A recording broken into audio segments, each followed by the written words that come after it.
¿Qué tal? Yo soy Agustín Velasco y le doy la bienvenida a este espacio en el que hablaremos de la información más importante de la semana desde la voz de nuestros analistas.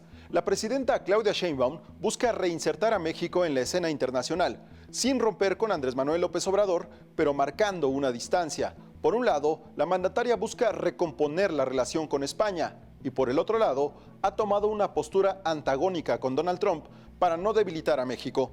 Así lo destacó el analista Jesús Silva Herzog Márquez con el periodista José Cárdenas.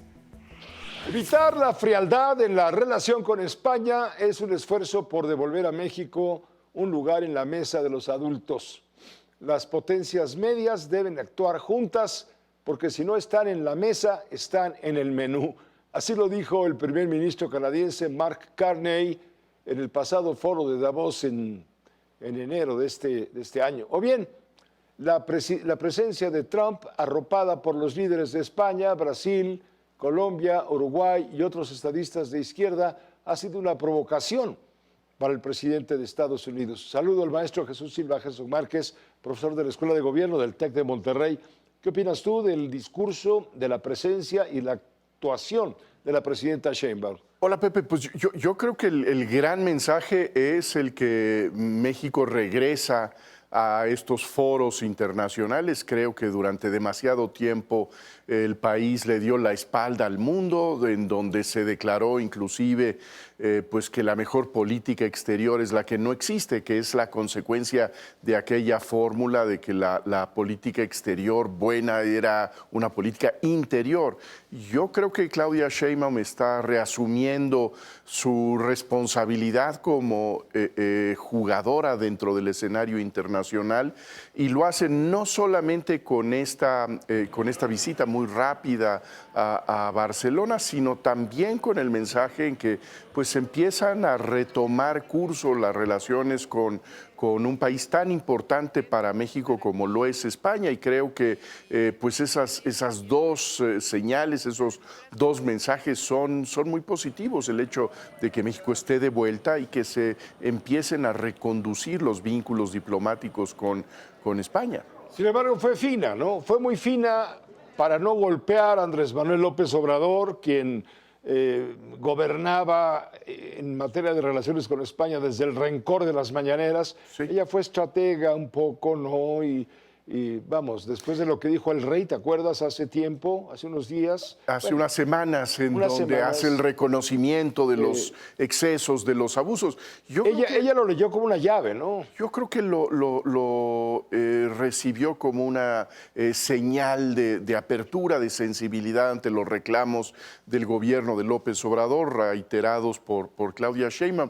Pero yo creo que esta visita nuevamente nos muestra este malabarismo que tiene que hacer la presidenta entre el chantaje del pasado reciente de México, la fuerza que tiene el expresidente López Obrador en su equipo, pero también el peso que tiene Donald Trump. Es decir, no solamente estuvo tratando de dar un paso que pues es distinto a los que se daban en el gobierno anterior, sino que también trataba de pues enfatizar que esta no era una cumbre antitrumpiana, que no era una confederación de enemigos de Donald Trump, lo cual pondría a nuestro país en una condición muy vulnerable, pues sobre todo cuando estamos en el momento ya muy intenso de la revisión del acuerdo comercial. No, exactamente. ¿No crees tú que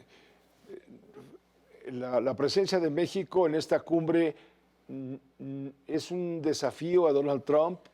Mira, yo creo que está tratando de ocupar los espacios, ese margen de autonomía que tiene nuestro país en materia de política exterior, con estos mensajes, por ejemplo, de ayuda humanitaria a Cuba, en donde no se aceptan todas las presiones de los Estados Unidos, pero sin llegar a constituir una provocación a la rabia del habitante de la Casa Blanca, ¿no? Se manejó bien, pues en el creo que equilibrio peligroso, pero finalmente equilibrio. Mantuvo el equilibrio. Yo creo que fue una visita exitosa para la presidenta.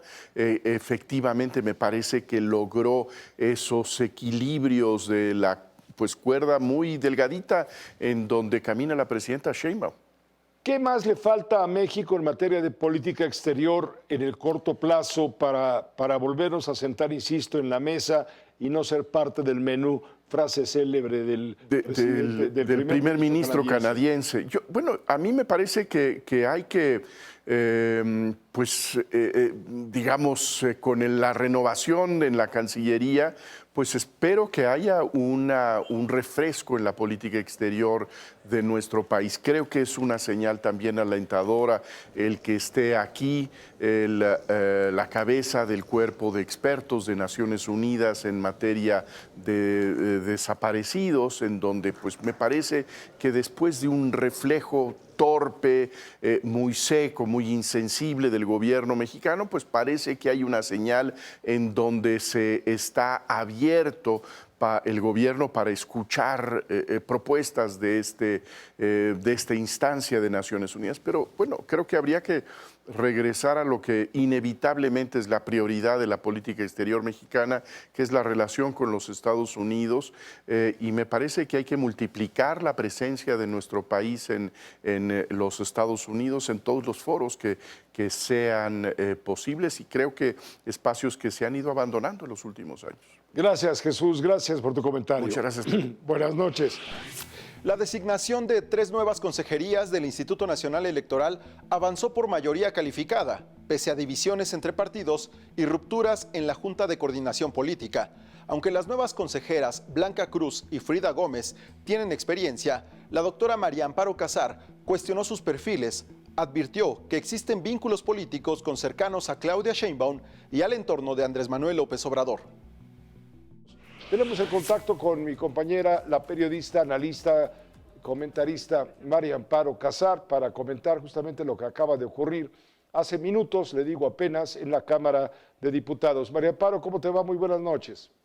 Muy buenas noches, pues con muchos temas que comentar hoy, pero si me convocas al del INE, pues salió por la mayoría calificada. Entiendo que hubo al interior de la Junta de Coordinación Política y una ruptura con el PT. El Movimiento Ciudadano no firmó ni siquiera el acuerdo para que salieran las 3 personas de las ternas, y el PRI y el PAN se abstuvieron también, bueno, votaron en contra. El MC no estuvo y votó en contra el PRI y el PAN respecto al acuerdo que somete al Pleno a estos 3 consejeros y consejeras.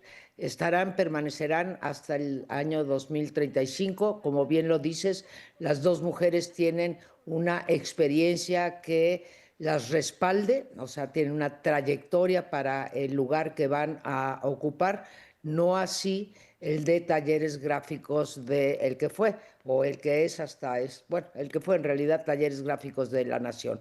Entonces, bueno, ya tenemos Pero no podemos olvidar un aspecto muy importante. Alberto Manuel Chávez López, ¿sí? Ajá. Arturo Chávez López fue un hombre muy cercano en las épocas estudiantiles de Claudia Sheinbaum, con los movimientos estudiantiles, un hombre muy abocado a la discusión política, un operador de carácter político. Siempre se vio muy cercano a Andrés Manuel López Obrador, a Pío López Obrador, y también al círculo íntimo hoy por hoy de la presidenta Sheinbaum. Es completamente, digamos, a favor de la 4T. Es como lo estamos viendo. Este consejero lo gana la 4T.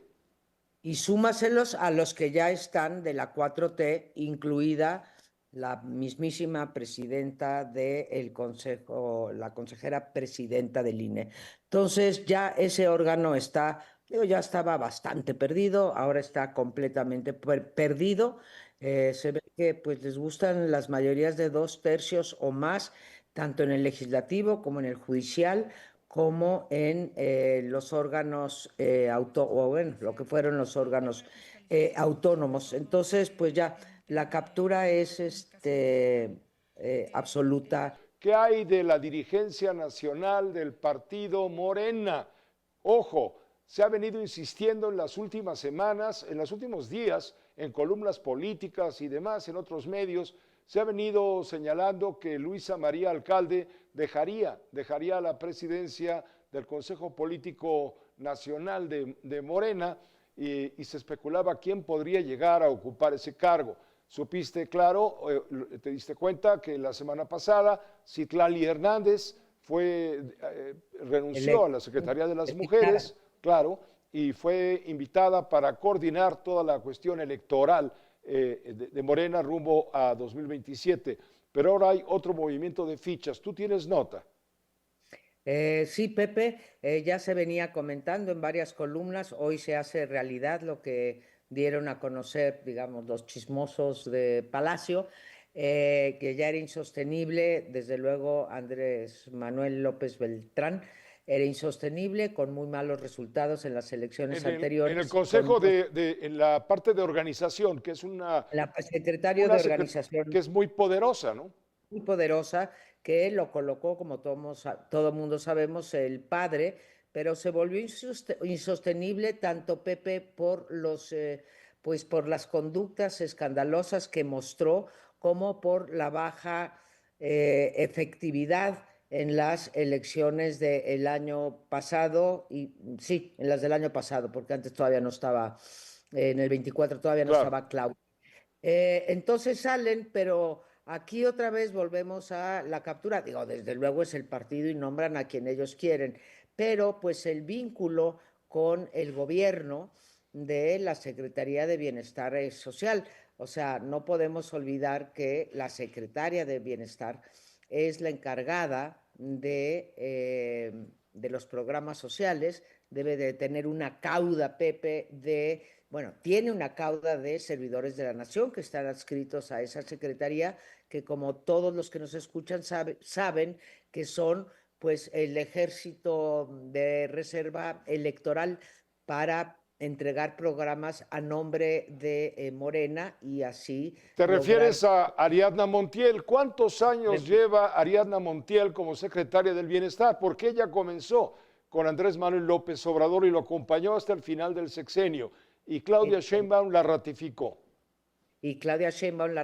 Aquí la pregunta, Pepe, es si la sustitución de Luisa María Alcalde por Ariadna Montiel lleva la bendición de Andrés Manuel López Obrador. Todo indicaría que sí, que tuvo que reconocer la salida de su hijo ya era, bueno, pues siendo insostenible en el puesto, era inminente, y creo que la llegada de Ariadna no rompe la relación entre Andrés Manuel López Obrador y Claudia Sheinbaum, dado que con los dos había trabajado y había recibido la bendición de ambos. Sí. A mí como electora, como ciudadana, como votante, lo que me preocupa es tener en el partido Morena, en el partido mayoritario, a quien controla el dinero porque no vamos a decir que en Morena no usan recursos públicos.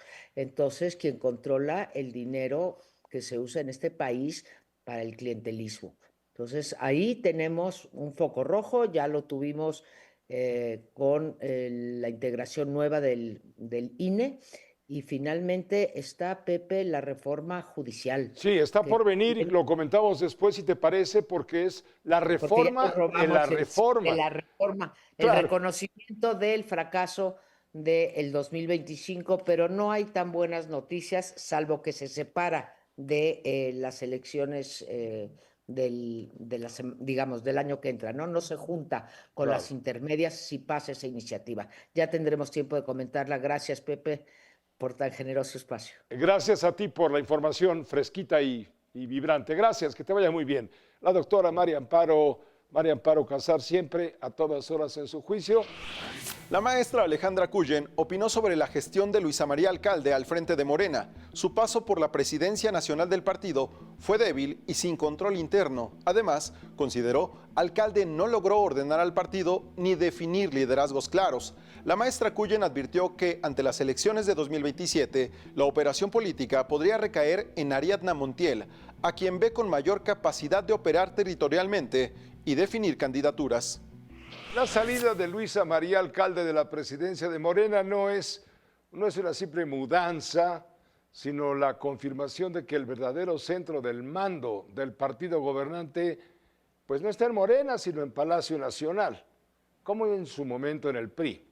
Según detractores, a Luisa María Alcalde le quedó grande la dirigencia de Morena, cuando las decisiones políticas las toma la presidenta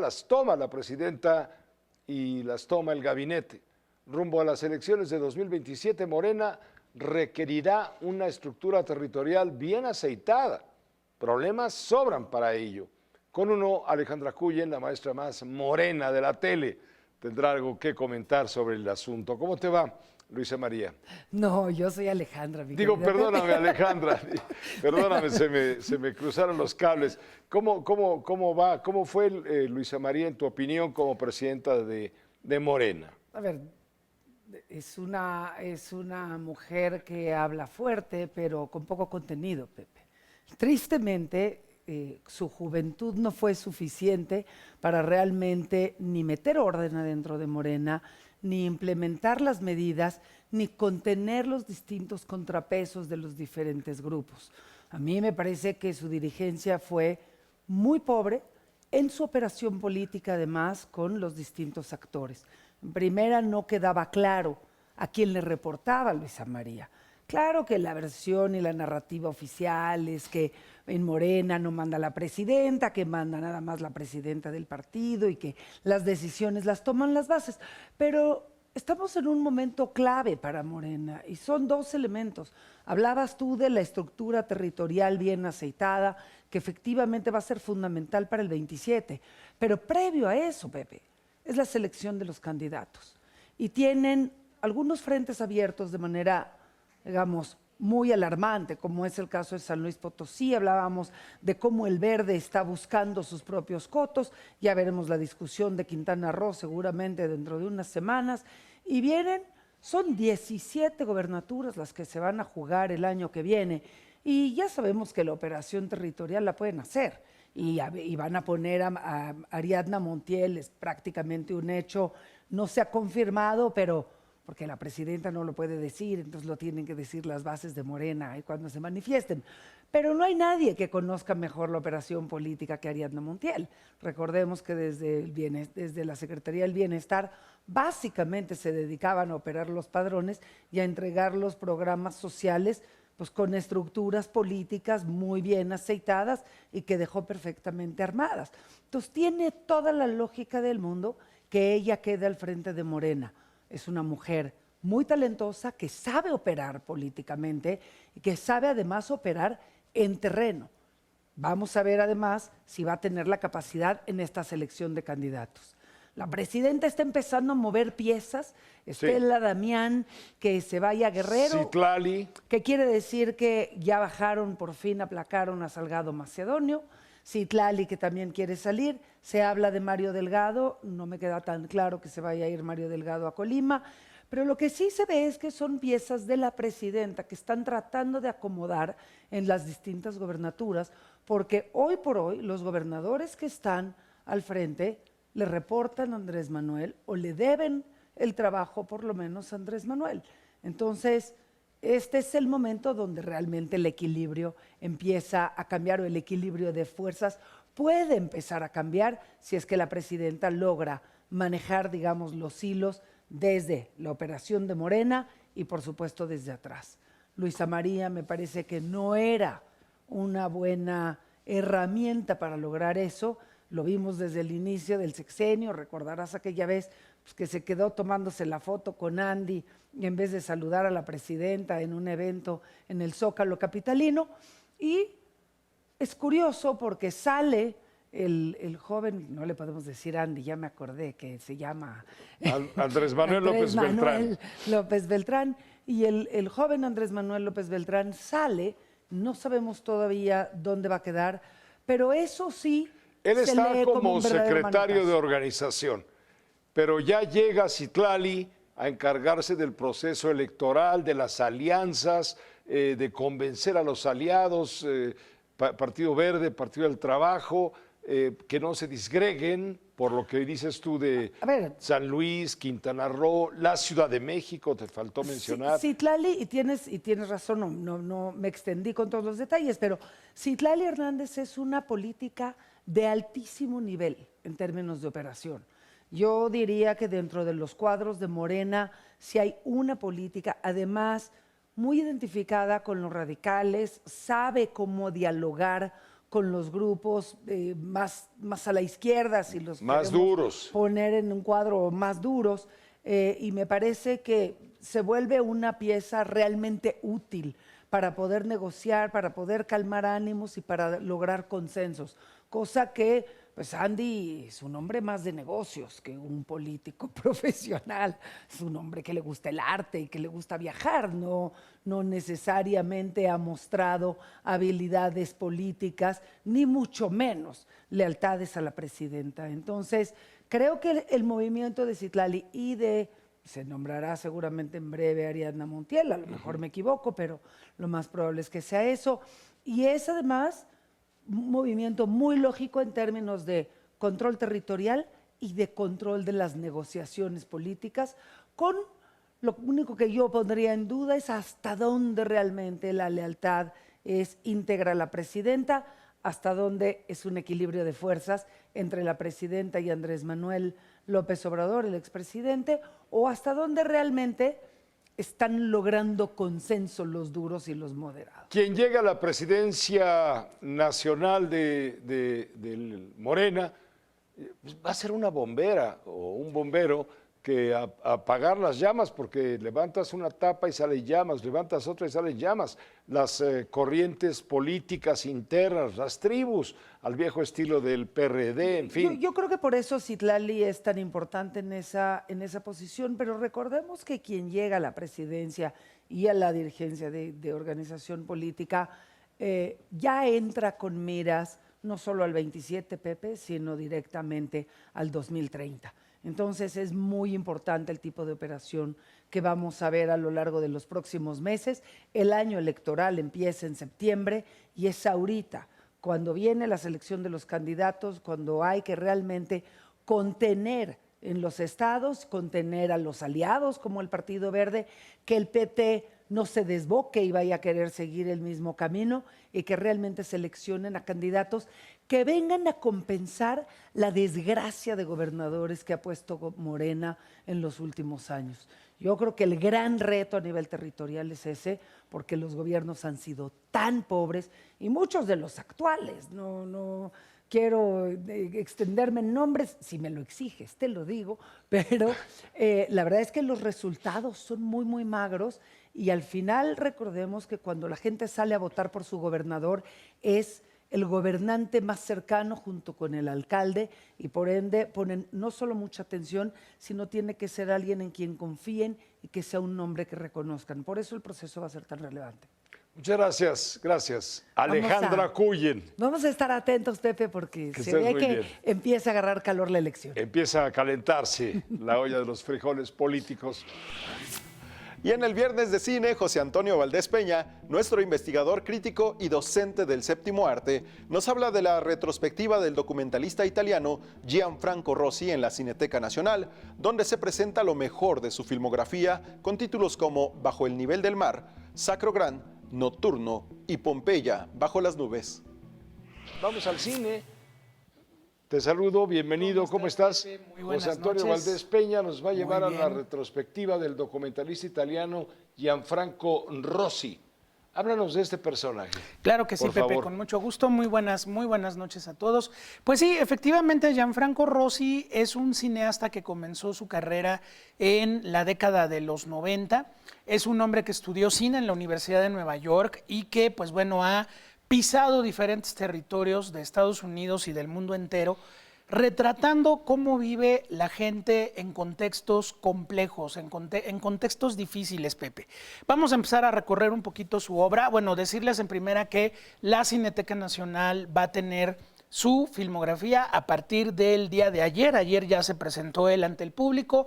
Mañana sábado al mediodía va a haber una conferencia magistral con él y el público que asista a la Cineteca a las 12 del día, justo al mediodía.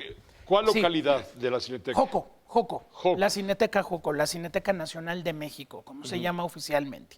Bueno, Gianfranco Rosi nos presenta un primer documental que se llama Bajo el nivel del mar. Durante 5 años, Gianfranco Rosi siguió la vida de un grupo de una serie de familias estadounidenses que viven en condiciones muy difíciles en el desierto en California.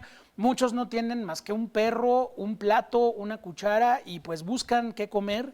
Y con ello lo que hace Pepe pues es mostrarte ese lado B de la sociedad americana. No es la Norteamérica de las oportunidades, es la Norteamérica de los perdedores, de la gente que ha quedado atrás y que vive en los Estados Unidos en condiciones muy vulnerables. Entonces, los trabajos de Gianfranco Rosi generalmente se llevan muchos años en hacer porque él conoce el terreno a profundidad y a partir de ahí empieza la filmación de sus obras. Otra obra importante se llama El Sicario. Déjame contarte, Pepe, que esta obra se filmó en un motel a las afueras de Tijuana. Y ahí, pues este personaje cubierto por la cara con un manto negro y que se la pasa haciendo dibujos ante la cámara de Gianfranco Rosi, pues es un personaje que venía de la Policía Estatal de Chihuahua y que de repente se convirtió en sicario del crimen organizado y era un experto en la desaparición forzada, secuestro, ahí lo estamos viendo en pantalla, desapariciones forzadas, secuestro, tortura, y el personaje durante 1 hora y media está ante la cámara de Gianfranco Rosi contándote todos estos horrores. Entonces, pues bueno, sin duda, mucha gente no conoce en México este trabajo, sin duda les va a interesar mucho y bueno, pues incluso podría ser como un antecedente de lo que después hace Everardo González en su documental La Libertad del Diablo. Así que no se lo pierdan, también se va a proyectar en la retrospectiva. Sacro Gra le brindó a Gianfranco Rosi pues nada menos que un premio importantísimo, el León de Oro del Festival de Venecia, pues con una película donde él la filma, Pepe, pensando qué le va a pasar a Roma cuando a la ciudad de Roma le hagan alrededor una especie de, como el circuito exterior mexiquense aquí en nuestro caso, y bueno, pues entrevistando a la gente que le va bien, que le va mal, que le funcionó esta obra monumental o que no le funcionó, pues Gianfranco Rosi se remite a una ciudad milenaria que de repente quedó rodeada por un periférico y que le cambió en muchos sentidos la vida, tanto a los romanos como a la gente que la visita. Con este trabajo, les digo, Gianfranco Rosi se lleva el León de Oro del Festival de Venecia, primera vez que un documental se gana este premio en la historia del certamen, y también pues Italia tenía más de 15 años de no ganar el premio mayor de Venecia y precisamente lo gana Gianfranco Rosi. De aquí nos podemos brincar a un trabajo excepcional que se llama Fuego en el mar. Es la película con la cual conocimos a Gianfranco Rosi aquí en México, Pepe, y pues es un retrato muy interesante de la vida en la isla de Lampedusa, esta pequeña isla que está entre Sicilia y la bota italiana, y donde por un lado tenemos un retrato de la vida cotidiana de sus habitantes, ahí los estamos viendo, comiendo pasta, viviendo en el contexto de una isla, que obviamente pues los niños pueden salir a jugar, hay otro modo de vida, pero del otro lado de la montaña, Pepe, tenemos el drama de la migración africana, donde miles y miles van llegando todos los días tratando de alcanzar las costas europeas y bueno, desgraciadamente muchos de ellos llegan sin vida, muchos de ellos llegan en condiciones verdaderamente lamentables. Entonces ahí está el contraste que te presenta Gianfranco Rosi con esta película Fuego en el mar, Oso de Oro en el Festival de Berlín y bueno, pues hasta el momento la única película de Rosi que se había presenciado, que se había exhibido aquí en México, Fuego en el mar. Nos vamos hacia Nocturno, así con doble T, Nocturno. Pues nada menos que una historia donde ahora se va Gianfranco Rosi hacia la zona del Medio Oriente, Irak, Irán, Siria, estos países que han vivido en un eterno conflicto y otra vez centrarse, Pepe, pues en la gente, en las personas, cómo viven su realidad, cómo han pasado el contexto de guerra, cómo ha seguido la vida cotidiana, pues a través del tiempo y del espacio. Pues aquí Gianfranco Rosi nos presenta un mosaico muy interesante de estas vidas que están en este lugar y que pues por diferentes lados, entre regímenes autoritarios, entre ISIS, entre otros momentos, pues bueno, finalmente la gente tiene que seguir con su vida y es lo que Gianfranco Rosi nos presenta. Dentro de la retrospectiva vamos a poder ver el más reciente trabajo de Rosi, un estupendo documental llamado Pompeya bajo las nubes. Pepe, pues todo el mundo sabemos que hace miles de años el volcán Vesubio tuvo una erupción terrible y sepultó a una ciudad romana llamada Pompeya. Se han hecho muchísimas películas, muchísimos documentales alrededor de esto y Gianfranco Rosi ahora nos lleva a cómo vive la gente actualmente en Pompeya, ahí en la orilla de Nápoles, con el Vesubio todavía funcionando y pues que en algún momento pudiera volver a ocurrir una tragedia, no lo sabemos, pero finalmente en un blanco y negro excepcional, Gianfranco Rosi nos lleva a cómo se vive la vida en esta ciudad milenaria que bueno, pues se ha convertido también en una leyenda del mundo occidental. Pues bueno, son algunas de las películas que vamos a poder ver de Gianfranco Rosi en esta retrospectiva. Es desde el día 23 hasta el día 30 de abril en la Cineteca Nacional de Joco y también algunas películas estarán en Chapultepec y en la de las Artes. Pero mañana sábado al mediodía, ahí va a estar Gianfranco Rosi, va a platicar con el público. Entonces, bueno, lo más seguro es que pues reserven sus boletos en la página de la Cineteca.